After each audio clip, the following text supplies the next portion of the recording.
सभी का। ब्रेक के बाद हम बढ़ते हैं अपने अगले सेशन की तरफ और इस खास सेशन के लिए मंच पर आपको नजर आ रहे हैं खाद्य आपूर्ति मंत्री हरियाणा सरकार राजेश नागर जी। जोरदार तालियां बजती रहनी चाहिए राजेश नागर जी के लिए। और इस सेशन को होस्ट करेंगे मेरे सहयोगी साहिल रुखाया। साहिल, ओवर टू यू। बिल्कुल पूर्वा, आज मंच गुरुग्राम में हमारे साथ हरियाणा सरकार में खाद्य पूर्ति मंत्री राजेश नागर जी मौजूद हैं। नागर साहब, सबसे पहला सवाल मेरा यही रहेगा, सरकार को 1 साल से ज़्यादा हो गया है, आपके डिपार्टमेंट की उपलब्धियां अब तक की क्या है?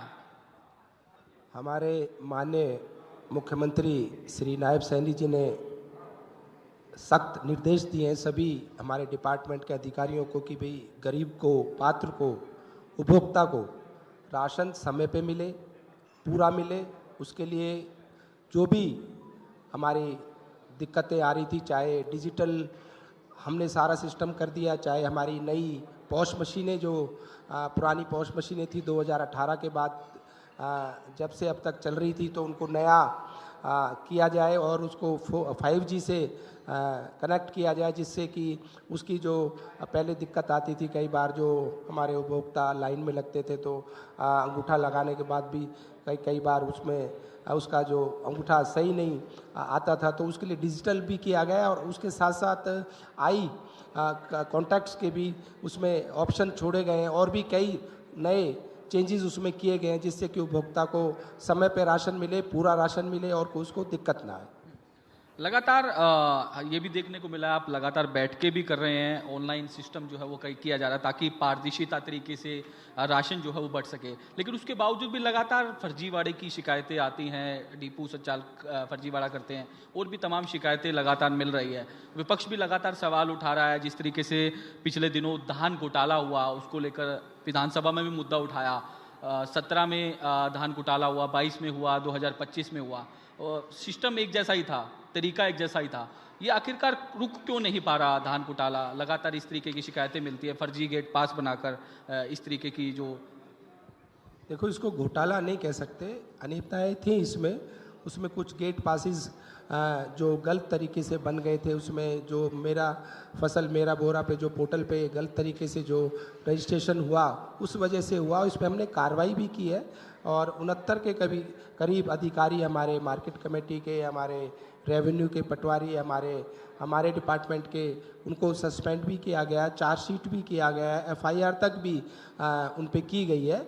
और इसको और अगली बार इसके लिए हमने इसके लिए जो आगे दिक्कत ना आए, इस तरह की दोबारा ना हो, उसके लिए हम एक नया सॉफ्टवेयर डेवलप करने जा रहे हैं, जिससे कि जो इसको ट्रैक किया जाए, जहाँ से धान चलता है और उसके साथ साथ मंडी में जाता है, मंडी के बाद आड़ती के पास जाता है, आड़ती के पास जो पेमेंट होती है मिलर के पास जाने की, उसको पूरा ट्रैक किया जाए। उसके लिए अभी हमारे एक प्रेजेंटेशन भी हुई लास्ट अभी पिछले हफ्ते में, और जल्दी हम इसको एक इस तरह से इस पर पूरा चेक हो जाए, अगली बार इस तरह का कोई भी मिलर या कोई भी गेट पास गलत ना बने, उसके लिए हमने कड़े प्रबंध कर दिए। यानी कि अगली बार विपक्ष को कोई मुद्दा नहीं मिलेगा इस मामले में? बिल्कुल।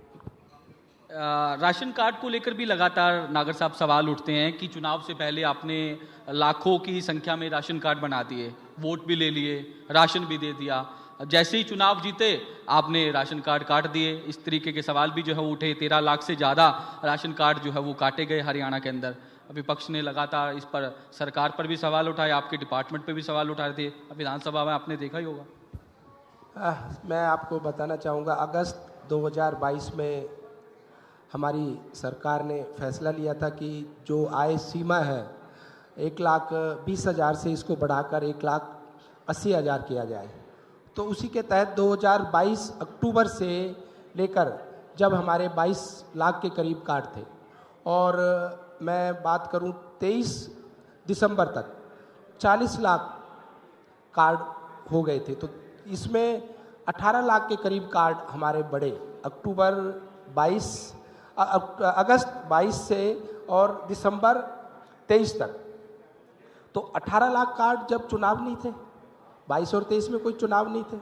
उसके बाद अगर मैं बात करूं 24 अक्टूबर, उस समय तक हमारे 51 लाख कुछ कार्ड हो गए थे, अक्टूबर 24 तक। और उसके बाद मार्च 25 तक भी 80,000 के करीब कार्ड बटे। जब चुनाव हो गया उसके बाद भी कार्ड की संख्या बढ़ी, क्योंकि हमने जो पहले 2022 में विपक्ष बार बार मुद्दा उठाता था कि भाई जो बीपीएल कार्ड काट दिए, बीपीएल कार्ड नहीं बन रहे हैं, बीपीएल कार्ड बनने में दिक्कत हो रही है, तो हमने अपने लोगों को ये कहा कि भाई जो भी सेल्फ डिक्लेरेशन करेगा कि मेरी आय 1,80,000 है या उससे कम है, तो उनको हम कार्ड बना के दे देंगे। उसके बाद जब 2024 में हमारी सरकार आई, 25 बजट सेशन में विपक्ष ने मुद्दा उठाया कि भाई इतने कार्ड कैसे बन गए, क्यों बन गए। चुनाव के बाद भी कार्ड बने 80,000 के करीब। तो हमने फिर लोगों को, हमारे मुख्यमंत्री जी ने कहा भाई जो भी अगर गलत तरीके से किसी ने अपनी डिक्लेरेशन की है और उसमें डिक्लेरेशन में अगर वो पाया जाता है कि उसकी आय 1,80,000 से ज़्यादा है, तो ऐसे जो भी कार्ड होल्डर हैं, जो उपभोक्ता हैं, वो सेल्फ मतलब अपनी मर्जी से ही खुद अपने आप को डिक्लेयर कर दे कि या तो वो राशन का जो उपभोक्ता है वो राशन लेते वो ना लें। उसके बाद ये कार्रवाई हुई और उसमें जो भी पात्र नहीं थे, उन्होंने कई लोग 4 लाख से ज़्यादा की संख्या तो ऐसी है जो उन्होंने कभी 1 साल से ज़्यादा समय से कोई भी राशन नहीं लिया, तो 4 लाख तो वही कम हो गए थे। और उसके बाद जो खुद लोगों ने अपने आप डिक्लेयर किया कि भाई हमारी आय ज़्यादा है, तो खुद भी कई लोगों ने अपने राशन कार्ड कम किए। जो 4 लाख आपने संख्या बताई कि वो कई सालों से राशन नहीं ले रहे थे, तो राशन जा कहाँ रहा था? वो कोई आपने चेक भी करवाया? वो राशन जो ले नहीं रहे थे वो कहाँ जा रहा था इसको लेकर? नहीं, वो तो जो जितना राशन उनके पास आता है, जो बांट देते हैं, उसके बाद जो भी राशन अगर बढ़ता है वो अगले महीने में एडजस्ट हो जाता है। और इस तरह की कोई इस बात नहीं है। जितना जो भी राशन जितने ले रहे हैं, जो उनकी मशीन में जो आता है कि भाई इतने लोगों ने राशन लिया, उसके बाद जो बचता है वो अगले महीने एडजस्ट हो जाता है। विपक्ष कह रहा है कि आपने वोटों की चोरी करी, पहले राशन कार्ड बना के वोट ले लिए, राशन दे के वोट ले लिए, उसके बाद राशन कार्ड काट दिए। इसको भी वोट चोरी के एक एंगल से वो सवाल उठा रहे हैं। देखो, मैंने आपको बताया 2022 से 23 तक भी 18 लाख के करीब कार्ड बढ़े हैं, तो उस टाइम कोई चुनाव नहीं था। और चुनाव के बाद भी हमारे कार्डों की संख्या बढ़ी है। 2024 अक्टूबर से और मार्च 25 तक भी कार्डों की संख्या बढ़ी है। तो इस तरह की जो बातें कर रहे हैं, निराधार बातें कर रहे हैं, इसमें कोई उसमें सच्चाई नहीं है और विपक्ष के पास कोई मुद्दा भी नहीं है। अगर कार्ड कम हो जाते हैं तो ये विपक्ष वाले बोलते हैं कि कार्ड क्यों कम हो गए, कार्ड ज़्यादा हो जाते हैं तो फिर भी इनको दिक्कत होती है, फिर बोलते हैं कार्ड क्यों ज़्यादा हो गए। तो हमें तो ये समझ नहीं आ रहे चाहते क्या है, कार्ड ज़्यादा होने चाहिए या कार्ड कम होने चाहिए। आपने कोई डेडलाइन भी तय की है? आपने बताया कि किस तरीके से जो राशन वितरण प्रणाली है उसमें लोगों को समय से राशन मिले, पारदर्शिता तरीके से मिले। जो राशन डिपो है उस पर सीसीटीवी लगाने के आदेश भी आपने किए थे जारी। तो कब तक ये आपने एक डिपार्टमेंट की मीटिंग भी ली थी, तो कब तक अब ये डेडलाइन जो है वो एक जिस तरीके से तय समय सीमा पर राशन जो है वो दिया जाएगा उपभोक्ताओं को? देखो, पहले राशन जो डिपो होल्डर्स हमारे देते थे उसकी कोई एक डेट फिक्स नहीं थी कि भाई कौन सी डेट तक राशन देना है। तो उसके लिए हमने एक डेडलाइन और एक डेट फिक्स कर दी है। हर डिपो होल्डर्स को निर्देश दिए हैं कि भाई हर महीने की 10 तारीख तक 10 से पहले राशन सभी हमारे उपभोक्ताओं को मिल जाना चाहिए। तो एक तो ये हमने किया है कि डेडलाइन और एक डेट फिक्स कर दी हर महीने की 10 तारीख से पहले। और रही बात, आपने दूसरा सवाल पूछा, क्या पूछा था? जो जिस तरीके से सीसीटीवी कैमरे वाला, उसके लिए हमने पंचकुला में ट्रायल बेस पे 2 डिपो पे हमने कैमरे लगा के अभी ट्रायल किया है। अभी 27 नवंबर को हमने लगाया था, मेरे ख्याल आज 27 दिसंबर है, 1 महीने का टाइम हो गया।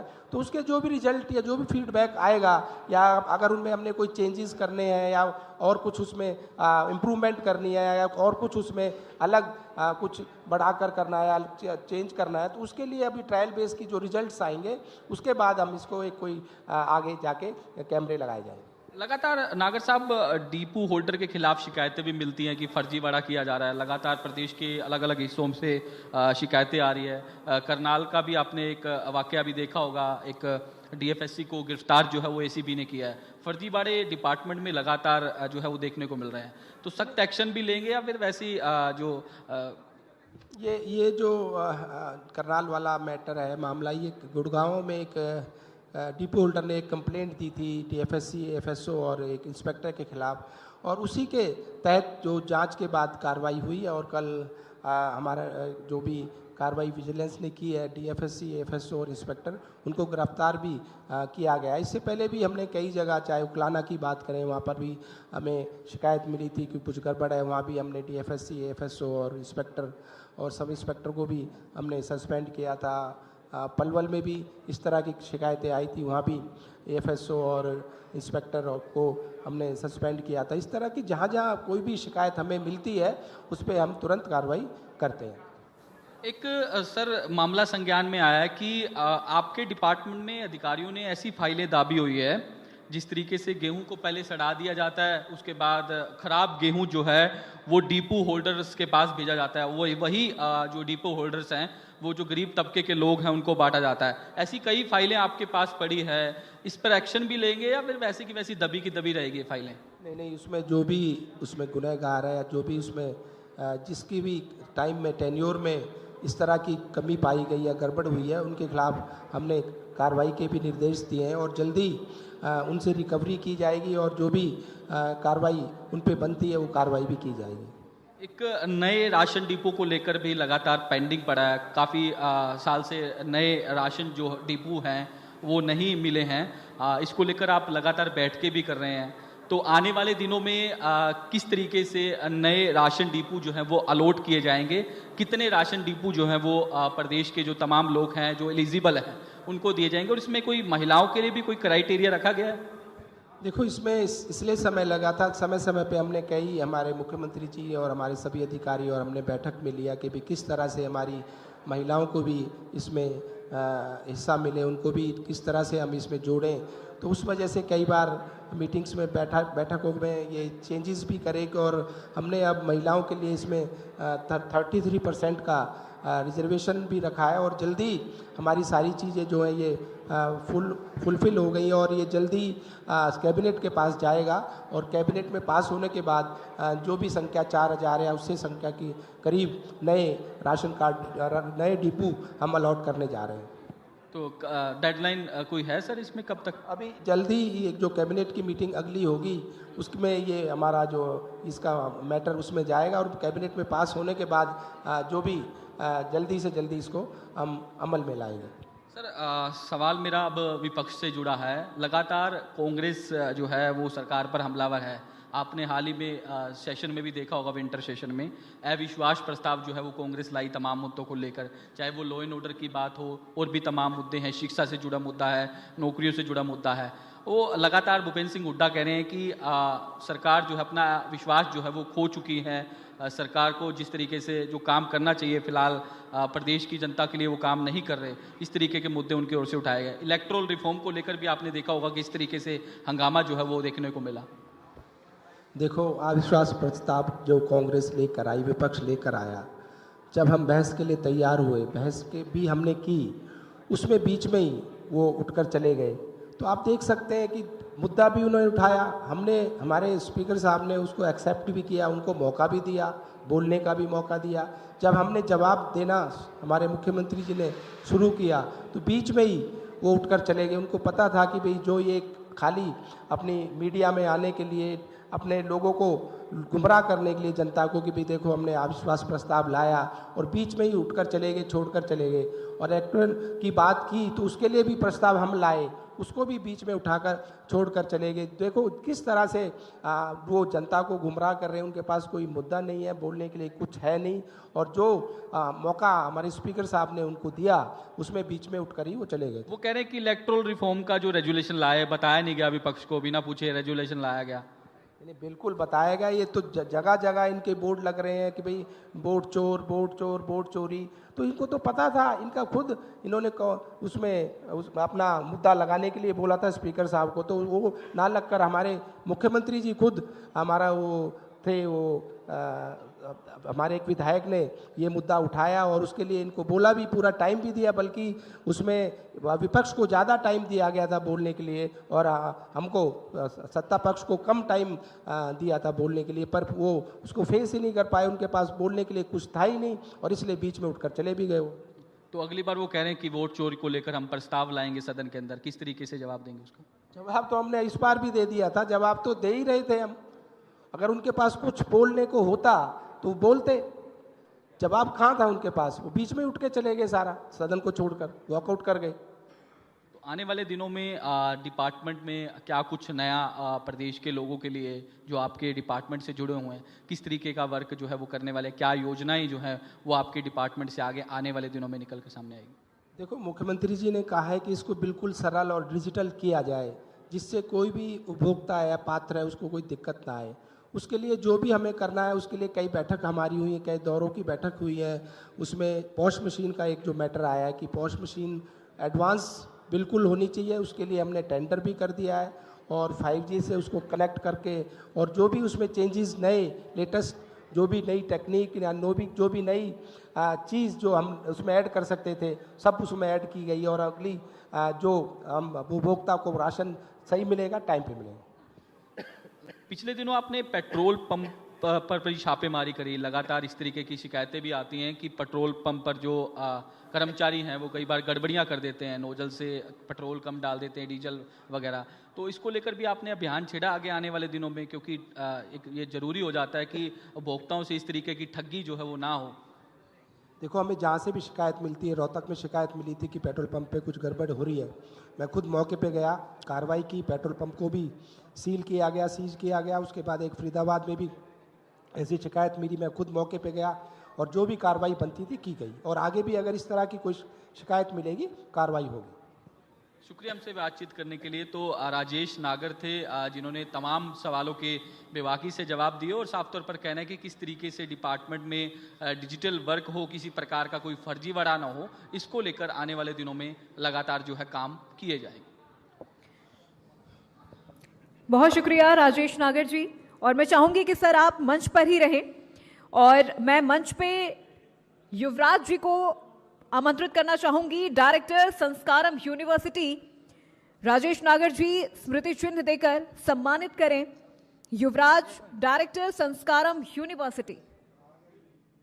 लेकिन उससे पहले राजेश नागर जी को ये पौधा भेंट करते हुए दीपक शर्मा, इनपुट एडिटर, इंडिया न्यूज हरियाणा,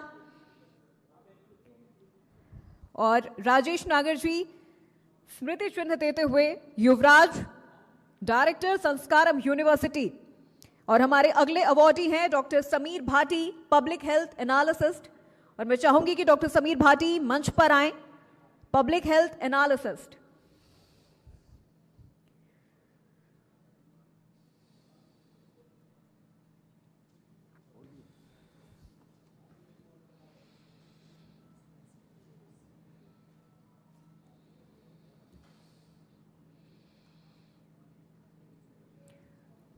बहुत बहुत शुक्रिया राजेश नागर जी अपना कीमती वक्त हमें देने के लिए। और एक भी